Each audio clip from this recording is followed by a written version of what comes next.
क्या वो लाला, आजकल कहाँ गायब हो? तुम तो बिल्कुल ही मार्केट से शार्ट चल रहे हो।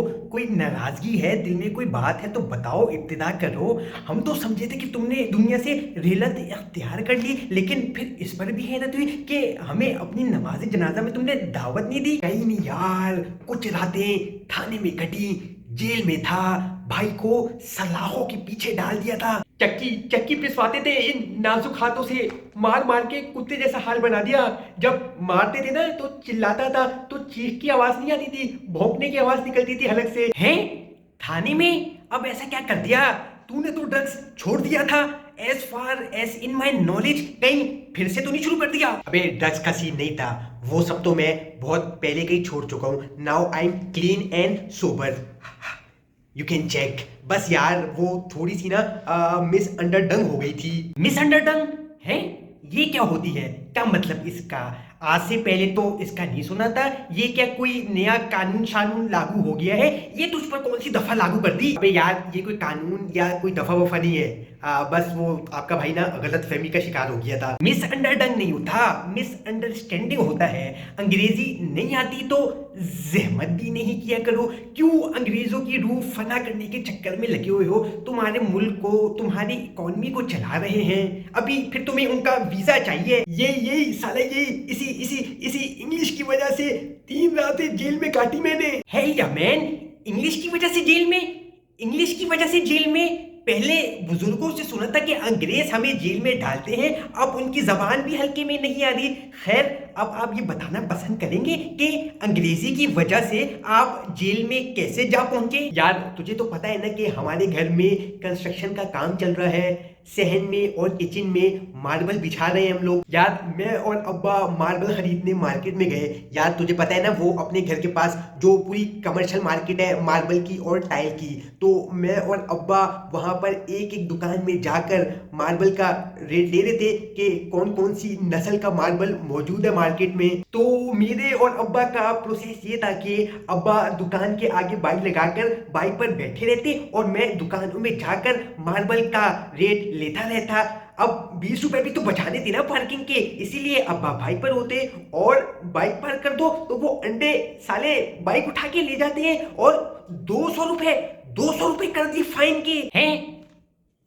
अब ये प्रोसेस क्या होता है? अब ये यार प्रोसेस प्रोसेस ये इंग्लिश का वर्ड है ना, उर्दू में क्या कहते हैं? हाँ हाँ, पेशकदमी। याद है तुझे? इंग्लिश की मिस पन्नू हमें सिखाती तो थी, कंप्यूटर भी वो पढ़ाती थी। वो कंप्यूटर में उन्होंने हमें क्या पढ़ाया था? Computer is a processing unit. Oh oh, sorry sorry, I sincerely apologise on my act of foolishness. वो मैं कंफ्यूज था कि तूने प्रोसेस का वर्ड कैसे ठीक बोल दिया।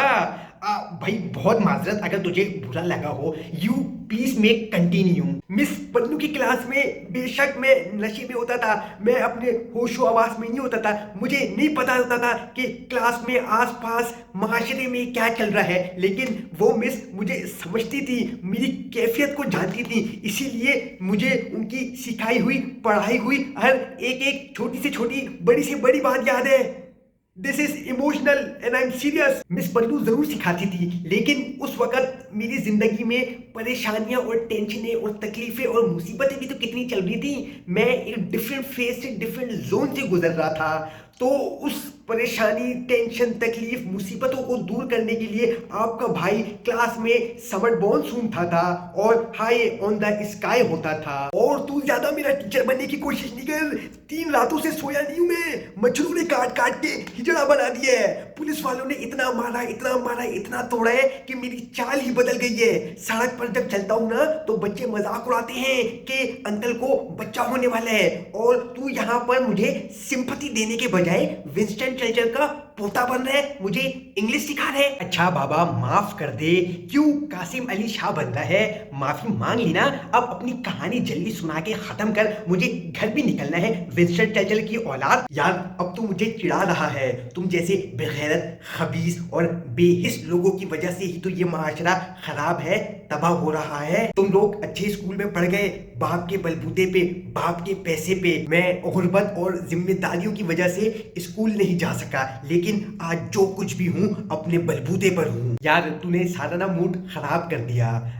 कहाँ पर था मैं? हाँ, याद आया कि अब्बा बाइक पर थे और मैं मार्केट में जाके दुकानों से मार्बल के रेट ले रहा था। मैंने तकरीबन 15-20 दुकानों से रेट लिए होंगे। और फिर मैं अब्बा के पास मशवरा करने चला गया कि कौन सी दुकान पे अच्छा और सस्ता मार्बल मिल रहा है। अभी मेरा और अब्बा का डिसकंटिन्यूएशन चल ही रहा था कि एकदम से पुलिस की गाड़ी आकर रुकी, मुझे और अब्बा को गाड़ी में डाला, हवालात लेकर जाकर फेंका और हमें जेल के पीछे कर दिया। जानी मुझे तो हंसी आ रही है। हैरत की बात है, अजीब सा ये इत्तेफाक है, ताज्जुब हो गया। वैसे अमूमन तो एक बाप ख्वाब देखता है कि उसकी औलाद पैरों पे खड़ी होगी, उसका सहारा बनेगी, बाप की सारी मुश्किलात हल करेगी, उसका सर फख्र से ऊंचा करेगी, उसकी शान और शौकत का जरिया बनेगी, उसको प्राउड फील करवाएगी, दुनिया जहां की सैर कराएगी, हज व उम्रा करवाएगी, माँ बाप के घर वालों की मुश्किलात हल करेगी, घर की गुर्बत खत्म करके घर में खुशहाली लाएगी। लेकिन तुम तो वकीली ही औलाद निकले। तुमने तो अपने बाप को हवालात की हवा खिला दी। और बातचीत मुबाहिसा करने को डिस्कशन कहते हैं। डिसकंटिन्यूएशन तो इंग्लिश का सिरे से कोई लफ्ज ही नहीं है। अंग्रेज की औलाद, कद्दू की अंग्रेजी आती है तुम्हें, बस अंग्रेज बनने का शौक है। अच्छा अब ये बताओ कि मार्बल का पूछते पूछते कैसे सलाखों के पीछे चले गए बाप बेटा? खैर पुलिस ने हमें तो कुछ नहीं बताया, घर वालों को कॉल करके घर वालों को बुला लिया। अब घर वालों ने वहां पर मातम बिछा दिया कि जैसे पता नहीं सामने हमारी मैयत पड़ी हुई है, मर गए हैं हम। वो तो बाद में घर वालों से पता चला कि हम पर 91, 92, 93 के तहत पर्चा काटा गया है।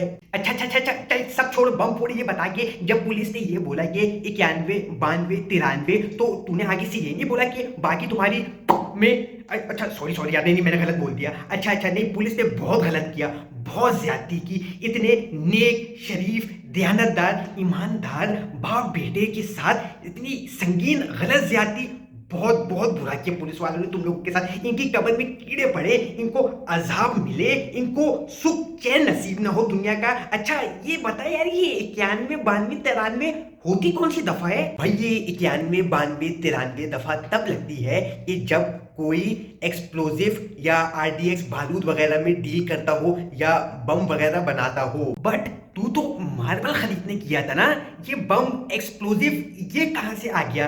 कहीं तूने ड्रग्स छोड़ के ये काम तो नहीं शुरू कर दिए? कोई लश्कर वगैरह तो नहीं ज्वाइन कर लिया? तेरा अगला मकसद, अगला हदफ क्या है? अबे जज्बाती छोटे आदमी, छोटे दिमाग के मालिक, मैं कोई गैर कानूनी या इलीगल काम में मुलव्विस नहीं था, ना हूं, ना कभी होऊंगा। बस वो कहते हैं ना कि जब इंसान का बुरा वक्त आता है तो ऊंट पे बैठे इंसान को भी कुत्ता काट लेता है। और रही सही कसर इंग्लिश ने निकाल दी। सीन जो था ना भड़ वाला जिसमें हमारा रगड़ा लगा, वो ये था कि मैंने मार्बल की दुकान पर जाकर हर दुकान वाले से पूछा कि क्या आपके पास ग्रेनेड होता है, ग्रेनेड होता है आपके पास? हालांकि मुझे पूछना चाहिए था ग्रेनाइट होता है, मार्बल की किस्म होती है ग्रेनाइट। लेकिन वही बात ना, अंग्रेजी नहीं आती। उनके सामने जाके मैंने ग्रेनेड का पूछ लिया। दुकान वाले हक्का बक्का परेशान, मुंह खुले के खुले उनके कि है मैं क्या मांग रहा हूँ ऐसा। ऊपर से मैंने उनको टाइट कर दिया। मैंने कहा चाचा देने तो दो, है तो बताओ ताकि मैं आगे निकलूं। तुम तो ऐसे कर रहे हो जैसे मैंने कोई बम वगैरह मांग लिया है। अब हमें क्या पता था कि मांग हम बम ही रहे थे। खैर उनमें से किसी दुकान वाले ने घबरा कर पुलिस को कॉल कर दिया। और पुलिस भी हमारी रघु अन्ना 24 घंटे तो करना। वैसे तो वो कभी भी कहीं पर टाइम पर नहीं आते, लेकिन यहाँ पर 5 मिनट में पहुंच गए। दस्ती 5 मिनट में हमारे सर पे मेरे को और अब्बा को पकड़ के गाड़ी में डाला और हम हवालात में। अबे यार पुलिस वालों ने तो तुम बाप बेटे की लगा कर रख दिए यार। बहुत अफसोस हुआ जो तुम बाप बेटे पर बीती। इट्स सो सैड यार, इट्स सो टेरिफाइंग। लेकिन खैर हो गई यार, अब तो सब सॉर्ट आउट हो गया। FIR फारिग हो गई, तू बाहर आ गया, मेरे सामने बैठा है। अब चिल कर, जिंदगी है, लाइफ है, होता है, इट्स हैपन। तूने वो सुना नहीं, बड़े बड़े देशों में छोटी छोटी बातें होती रहती हैं। अब क्या कर सकते हैं, हमारा निजाम ही इतना गंदा है। चिल कर यार, come on back to life यार, स्माइल कर यार, show me your smile, show me your smile. नहीं यार, सिर्फ मैं बाहर आया हूँ, अब्बा अभी भी थाने में है।